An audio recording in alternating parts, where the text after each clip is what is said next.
What's going on, everybody? It's Tom. And it's Jamie. Welcome to the Chronicles of Podcast. The Chronicles of 2000 Trees 2024. My name is Josh. I play guitar and do programming for Tropic Gold. My name is Jacob, and I shout down the microphone for Tropic Gold.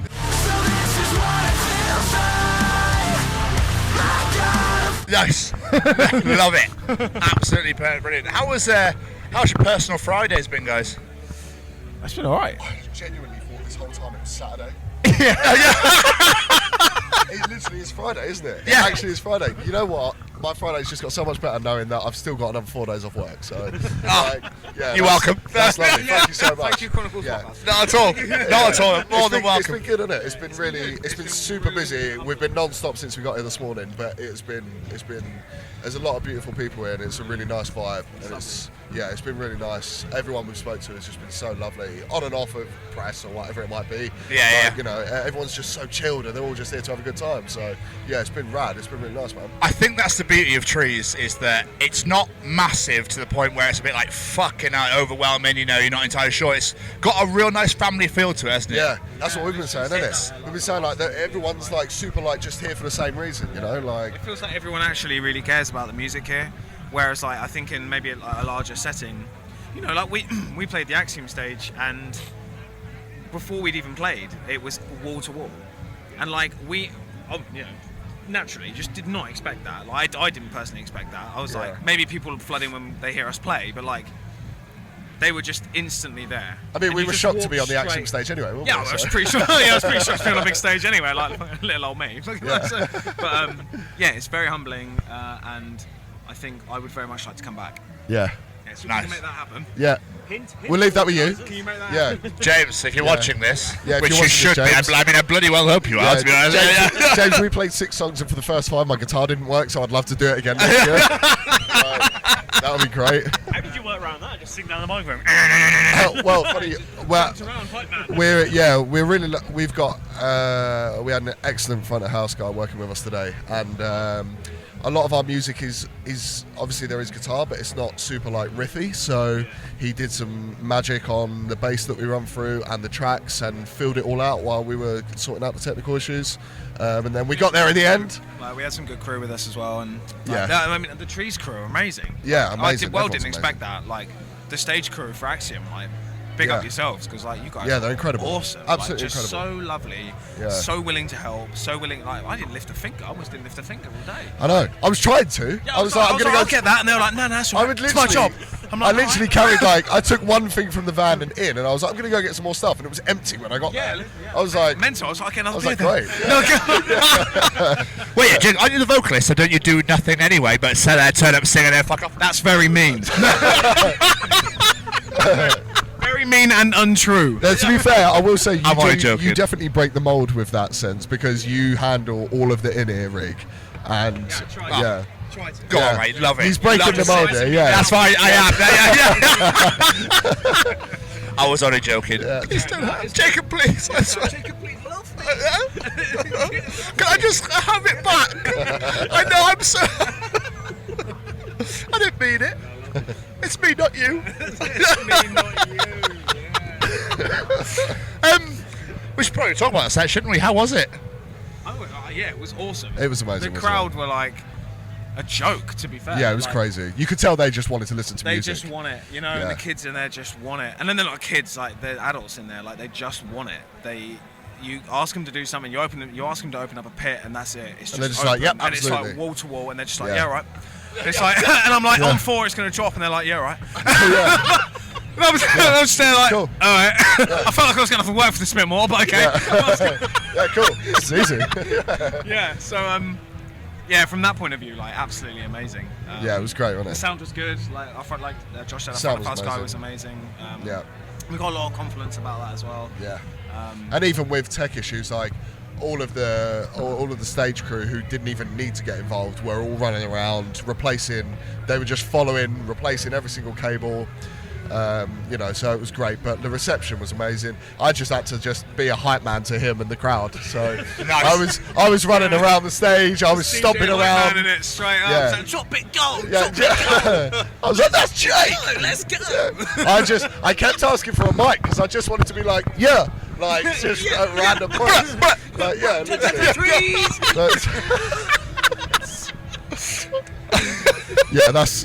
But no, it was great. 1998, 1999, 2000. 99 bottles of beer on the wall. 2,000 bottles of beer on the wall. LFG. Sorry. I edit so much of this out, I was just laughing. No, nothing. No, nothing gets edited Anything out. about the Chronicles of Podcast, we don't fucking edit anything on this show. Be careful what you say. No, I'm joking. Is this a clean podcast, by the way? No, you can swear as much as you like. Thank fuck for that. Yeah, that's good. Yes, I remember where I am now. So, with a Tropic Gold show compared to a Tropic Gold festival set, do you change the set list accordingly or is it just like all the bangers all the time? I think Well- we did sort of consider originally sort of like the pacing of where to put what songs, but we really sort of looked at it and we were like, you know what, this is probably like actually pretty fitting. Yeah, there's only one song where we really sort of bring it down a little bit, and even that towards the 3/4 of the way through point, it really it picks it up. So we really didn't need to.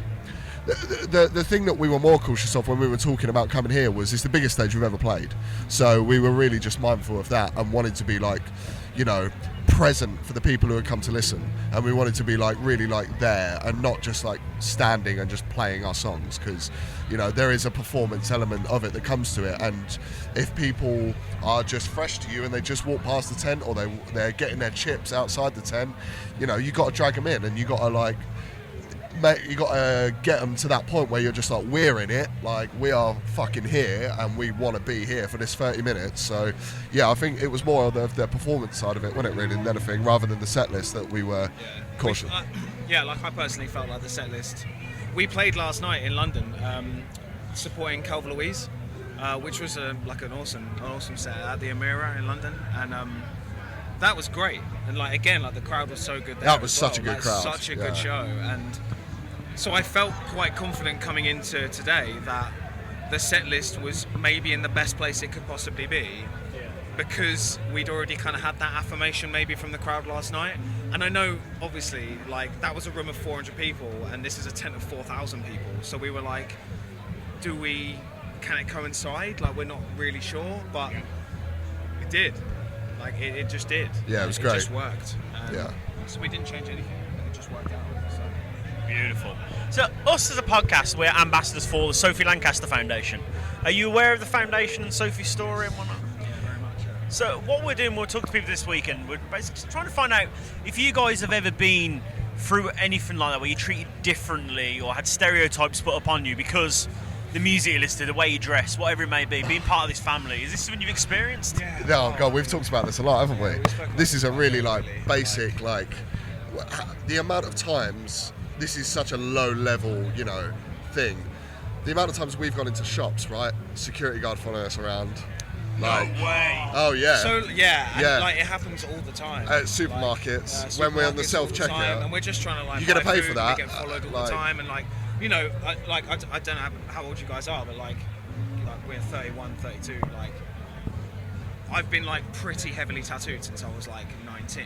Yeah. And even at that really young age, I totally was really aware of being stared at, and wearing black clothes, and being the emo kid, and then if I take that back as well, my dad is really heavily tattooed for someone who's 55 years old. So when I was a kid, he was really tattooed. So you're talking mid 90s. We would go to this might be a bit of a tangent, but we used to go on the ferry, to France, and we'd go to France for a while. Never ever in the time of us ever going have we ever made the ferry or Eurotunnel that we were supposed to make, ever. And every single time he would pull up, they'd go to customs, and we would be the only car that they would pull up to the side, and they would gut the entire fucking car. the entire fucking car. Yeah, we'd all have to come out, and like at the time, obviously I'm like fucking 6 or 7 years old. Like I don't really know what's going on. I'm just like vibing, like. But my mum's just there like trying to make like the situation a bit better, and like my dad's obviously like in the fucking corner, and he's just like, why are you fucking doing this? Yeah. And it's obvious, like he's just completely heavily tattooed, like. And we're going obviously like 25 years back at this point, so like things are different than they are now, and so yeah, fucking lived it. Like you've lived it, we've both lived it. Like, I think as well, like because we've been together in supermarkets, haven't we? When it's happened at like self-service checkouts, and you can never be sure like why people are treating you differently or whatever. But being like two heavily tattooed guys, like. There is like a stereotype that comes with that, it's just like, oh, they're it's dodgy. ironic because we're like the softest blokes going. Yeah, I know, yeah.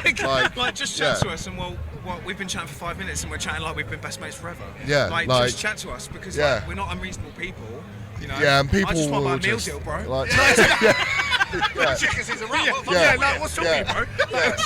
My greys wouldn't scan, and now I'm in security. Like, like, what's going on with this? Like, Drop your trousers. Yeah. What? Yeah, what? But okay.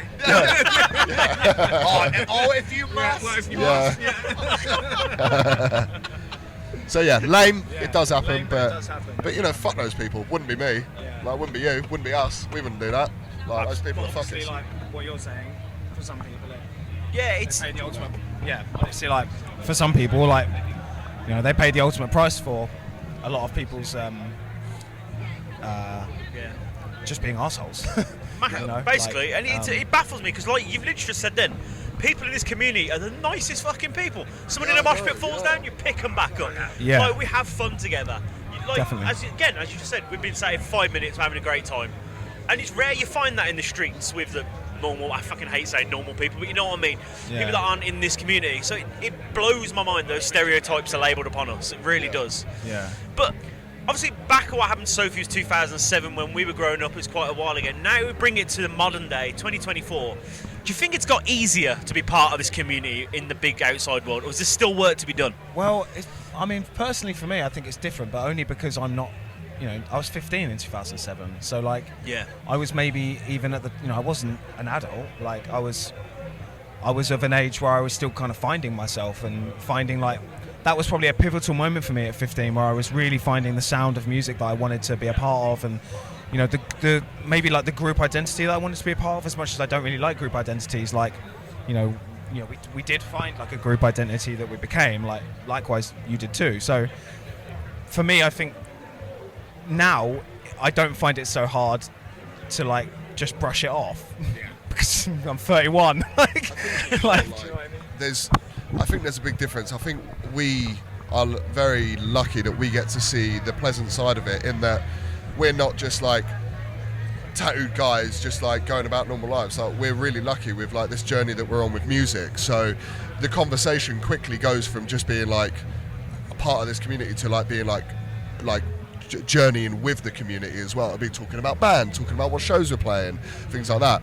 But I can imagine that for people who are not like that, like they're not playing shows, they're not like that, and they're just like alternative kids and things like that, I can imagine it's still tough for those.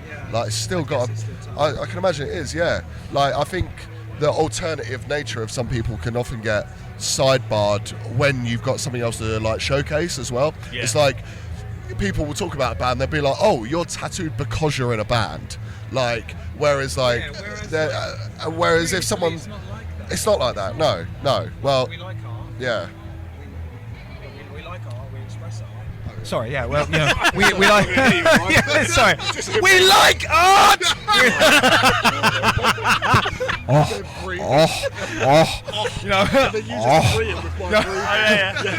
Brilliant breathing. Really impressed. Yeah, honestly, perfect breathing. Like Josh was saying, like we like art. We are within an artist area. Music and physical art coincide in the best possible way, and so it's not. I don't think it's like that. I don't know if it's easier or harder now. I would say it's different. I think it's more common. More common, yeah. And I think as well, like if you go back to 2007, I mean, fuck, like social media was nothing like it is now. No. nothing like it is No. now. So I can totally imagine that there is almost a different facet to being mean and nasty to groups of people that are like certain, types of music or dressed a certain way. I can imagine there's almost a different way of being shit to them. Whereas, like, we would have just got it, and I remember it, fucking, like, fucking Grebo, fucking long hair, well, long hair, dyed it black, like, leather trench coat, you name it. Like, and they're just like, oh, you're fucking Grebo from, like, across the train station platforms and stuff, and it's like, we're gonna fucking get you, and it's like, well, I don't doubt it. I don't doubt it in the slightest. So I'm gonna get on the next train, whether it's my train or not. Sorry, that's fine.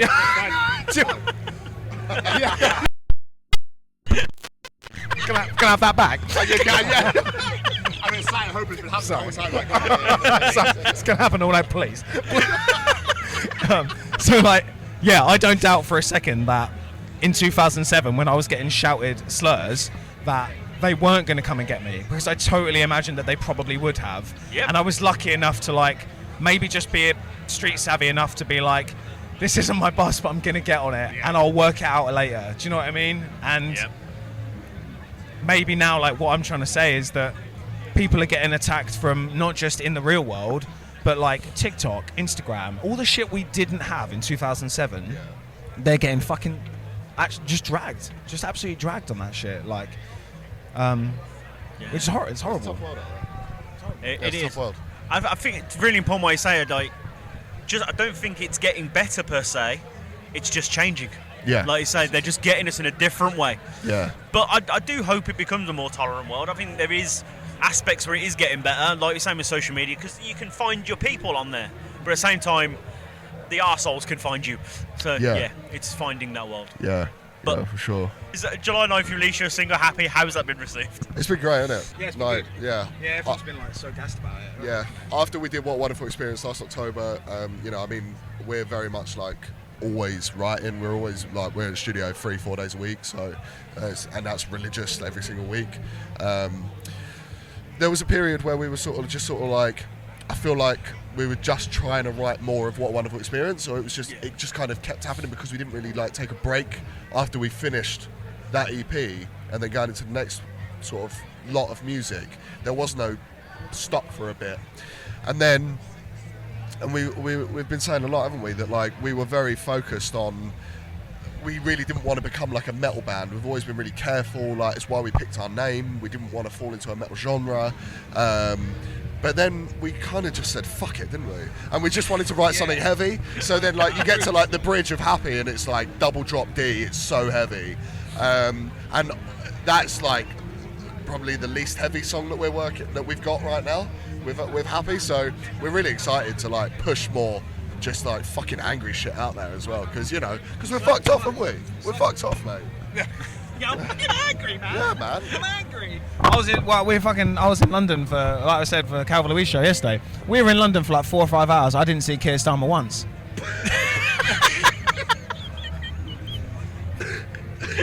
That's worth writing a song about. Where the fuck did my vote go? Where is he? You're not the American.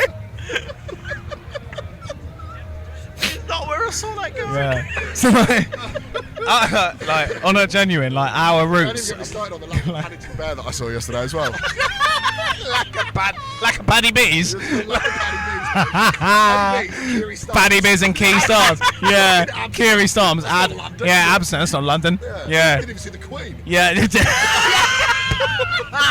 Yes, I love it. God rest her soul. God rest her soul. They're the Dark Chronicles. Yeah. Yeah, I love that. Our roots are like very heavy.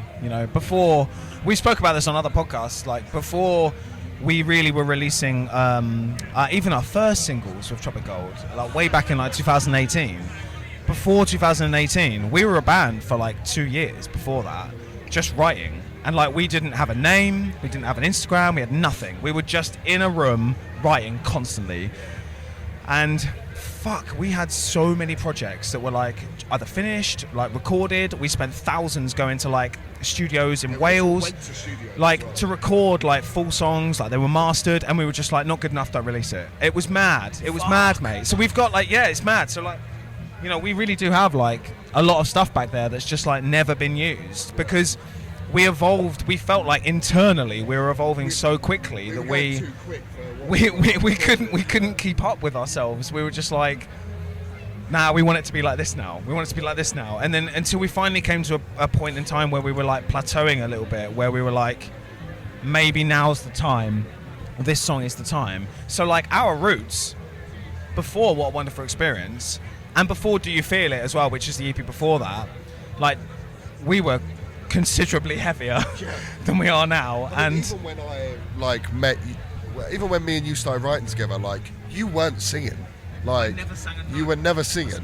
Like it was always screaming. And once we started delving into the singing world, we were like, oh, no, we can probably do this a little bit more. And after now that Happy's out there, it's really nice to have like a bit of like, all right, because you always get the fucking YouTube comments as well. It's like, oh, it's not heavy enough. It's just like, all right, well, there's your fucking double drop D. Take that, you bastard. Yeah. Like, you happy now? Fucking have that. There you go. No, they're not. So, no, they're not. No. Fucking not. YouTube never is. YouTube sucks. YouTube never happy. No, everywhere else, lovely. Insane reception. It's the most amount of like DMs and reposts. Fucking YouTube. It's just like, did I hear one synth and one guitar? I've heard this before. Oh, sorry, you bring me the horizon. Yeah, so that's not new, is it? Like, a lot of YouTube people want a brand new sound that's never been heard, but they want it daily.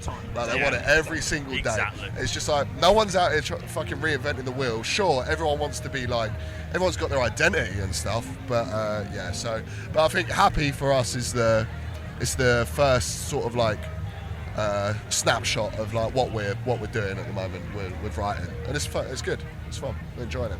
Incredible. Guys, this has been absolutely fucking wonderful. Thank you so much for taking the time out and chatting to us. No, pleasure. It's been great fun. Thank you so much for having us. Thank you. It means the world. Thank you so much. Thank you. Really appreciate it.